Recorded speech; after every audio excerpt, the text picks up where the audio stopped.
বিসমিল্লাহির রহমানির রহিম। আসসালামু আলাইকুম। আপনারা দেখতেই পাচ্ছেন খুব চমৎকার একটি সালাদ, যেটা শসা, লেবু আছে দেখতেছি, জিরা আছে এবং টমেটো।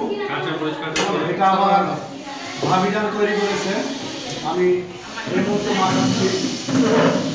সত্যি খেতে তো চমৎকার হবে, দেখতে অনেক সুন্দর লাগছে। হ্যাঁ, কাঁচামরিচও দেখতেছি অনেকগুলো। সব থেকে পেঁয়াজের যে একটা ঝাঁঝালো, পেঁয়াজের যে একটা ঝাঁঝালো তেল আছে, এটা লক্ষ্য করতেছি। তো সবার পক্ষ থেকেই আমি ভাবিকে একটু রিকোয়েস্ট করি, সবার মুখগুলো একটু দেখা। হ্যাঁ, রানী, এটা রিভিউ চলতেছে আমাদের। রানী আমাদের সাথে আসলো। চাচি আসেন, যাবে তোমার ফেসটা দেখাও। আমি সত্যি মাখতে মাখতে ক্লান্ত।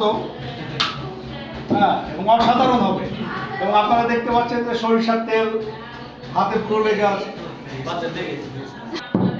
সালাদ পেয়ে আমার দেবর কিন্তু গপ গপ করে খাওয়া স্টার্ট করে দিয়েছে। দর্শক বিন্দু দেখতেই পাচ্ছেন। দারুণ দারুণ।